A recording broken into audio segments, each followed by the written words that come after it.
حضور صلی اللہ علیہ وسلم نے نا فجر کی نماز پڑھائی، فجر کی، اور حضور فجر کی نماز پڑھا کے فرمانے لگے بھئی کسی بندے نے روزہ رکھا ہوا ہے؟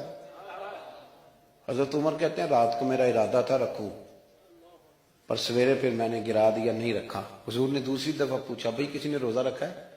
تو حضرت صدیق کے اوپر نے ہاتھ کھڑا کیا، عرض کی یا رسول اللہ میں نے رکھا ہوا ہے۔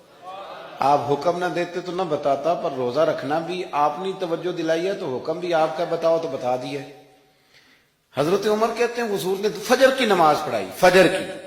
دوسرا سوال پوچھا بھی کسی نے کسی بیمار کی تیمارداری کی ہے؟ تو حضرت عمر کہتے ہیں میں نے فٹافٹ عرض کی یا رسول اللہ ابھی تو نماز فجر پڑھی ہے، تو اب گھر جائیں گے تو تیمارداری کریں گے۔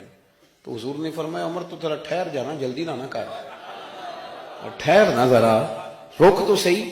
تو حضرت عمر فاروق رضی اللہ تعالیٰ عنہ فرماتے ہیں میں چپ کر گیا، حضور نے فرمایا بتاؤ بھی کسی نے تیمارداری کی ہے؟ تو صدیق اکبر نے ہاتھ کھڑا کیا، عرض کی یا رسول اللہ عبد الرحمن بن عوف رضی اللہ تعالیٰ عنہ 2-3 دن سے نماز پڑھنے نہیں آ رہے تھے، رات میں نے پتہ کرایا تو پتہ چلا بیمار ہیں، اور حضور مجھے یہ بھی پتہ ہے وہ میرا یار ہے، مجھے پتہ ہے رات کو جلدی سوتا ہے پر تہجد میں ضرور اٹھتا ہے، تو حضور میں بھی ذرا فجر کا وقت جلدی اٹھا ہوں تو فجر میں آنے سے پہلے عبد الرحمن ابن عوف کی تیمارداری کر کے آئے ہوں۔ حضرت عمر کہتے ہیں میں نہ ہلکا ہلکا ڈھیلا پڑ گیا۔ حضور نے تیسرا سوال پوچھا، فرمایا کسی نے کسی مسکین کو کھانا کھلایا؟ کھانا کھلایا کسی مسکین کو؟ حضرت سیدنا عمر فاروق کہتے ہیں میں نے پھر عرض کی، میں نے کہا یا رسول اللہ ابھی تو فجر پڑی ہے، گھر جائیں گے کوئی چیز لیں گے تو کھانا کھلائیں گے۔ تو حضور پھر مسکرائے، فرمایا عمر تو ذرا ٹھہر نہیں جاتا، ذرا ٹھہر نہ، ذرا نظارہ تو کرنا، گویا یہ شان صدیق اکبر کا جلسہ ہو رہا ہے، ٹھہرنا۔ حضور نے پھر پوچھا بھی کسی نے کسی مسکین کو کھانا کھلایا ہے؟ تو حضرت عمر کہتے ہیں لوگ سارے دائیں بائیں دیکھ رہے تھے اور میں چپکے ابو بکر کو دیکھ رہا تھا، کہ مجھے پتا تھا کہ بولنا اسی نہیں ہے، اور دل میرا کر رہا تھا کہ کہہ دوں دیو جناب جواب، دل میرا کر رہا تھا۔ وہ سمجھ گئے تھے کہ سونا راضی کن کاموں میں ہو، بس یہ نقطہ انہوں نے پا لیا تھا۔ حضور نے فرمایا بتاؤ کسی مسکین کو روٹی کھلائی ہے؟ تو جناب سیدنا صدیق اکبر نے ہاتھ کھڑا کیا، عرض کی یا رسول اللہ سویرے اٹھا ہوں تو چھوٹا بیٹا بھی اٹھ گیا تھا، اور میرے وضو کرتے سنت پڑھتے ماں سے کہنے لگا بھوک لگ رہی ہے، تو ماں نے 2 روٹیاں بھی پکا دی، تو حضور ایک اس نے کھائی دوسری اس کے ہاتھ میں تھی۔ جب ہم نکلے ہیں نا گھر سے تو دروازے پہ ایک فقیر کھڑا تھا، مسکین کھڑا تھا، کہہ رہا تھا رات سے بھوکا ہوں، کوئی دروازہ کھلنے کا انتظار کر رہا تھا، ابو بکر سب سے پہلے تیرا ہی کھلا ہے۔ تو حضور میں نا اس مسکین کو ایک روٹی کھلا کے آیا ہوں۔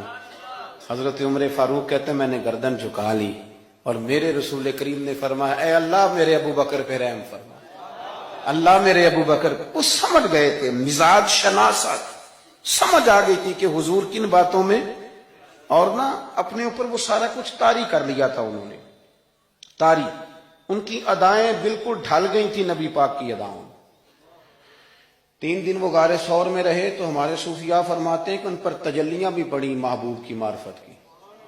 جب مدینے آئے نا نبی کریم کو لے کے، تو کچھ لوگوں نے حضور کی زیارت کی تھی، کچھ نے نہیں کی تھی، تو کچھ آتے تو نبی پاک کی دستبوسی کر کے بیٹھ جاتے، حضرت ابو بکر سے ہاتھ نہ ملاتے، اور کچھ صرف حضرت ابو بکر سے ہاتھ ملاتے اور حضور سے ہاتھ ہی نہ ملاتے۔ میری بات پہ توجہ ہے آپ حضرات کی؟ تو کچھ لوگوں کو نا شبہ ہونے لگا، وہ معاذ اللہ سمجھنے لگے کہ شاید یہی اللہ کے رسول ہے۔ حضرت صدیق اکبر یہ کیوں شبہ ہوا؟ تو ہمارے محدثین فرماتے ہیں کہ ابو بکر صدیق بولتے بھی اس طرح تھے جو میرے نبی پاک کا طریقہ، بیٹھتے بھی اس طرح تھے جو رسول پاک کا طریقہ۔ کہتے ہیں انہوں نے امامہ باندھا ہوا تھا تو جو امامے کا پیچ حضور کا ڈھیلا رہ گیا تھا ان کا بھی ڈھیلا رہ گیا تھا، اس طرح اپنے آپ کو مزاج میں ڈھالا تھا، تو من شدی من تو شدم، میں اس طرح ڈھالا تھا مزاج میں، اس طرح کہ کوئی فرق ہی نہیں نظر آتا تھا۔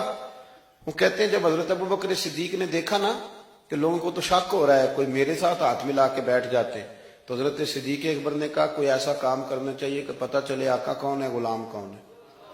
اٹھے، کندھوں پہ چادر تھی، وہ اتار کے نا تو حضور پہ سایہ کر دیا، لوگوں کو پتہ چل گیا کہ سایہ کرنے والا کوئی غلام ہے، اور جس پر سایہ کیا جا رہا ہے وہ آقا ہے۔ کیا خوبصورت نقطہ لکھا ہے مفسرین نے، شارحین فرماتے ہیں تھوڑی دیر کے لیے، تھوڑی دیر کے لیے، تھوڑی دیر کے لیے حضرت ابوبکر صدیق نے حضور کے سر انور پر اپنی چادر کا سایہ کیا تھا۔ اللہ کے رسول نے احسان کا بدلہ یہ دیا، نیکی کا بدلہ یہ دیا کہ قیامت تک ان کی قبر پر اپنے گنبد کا سایہ فرما دیا، قیامت تک گنبد کا سایہ کر دیا۔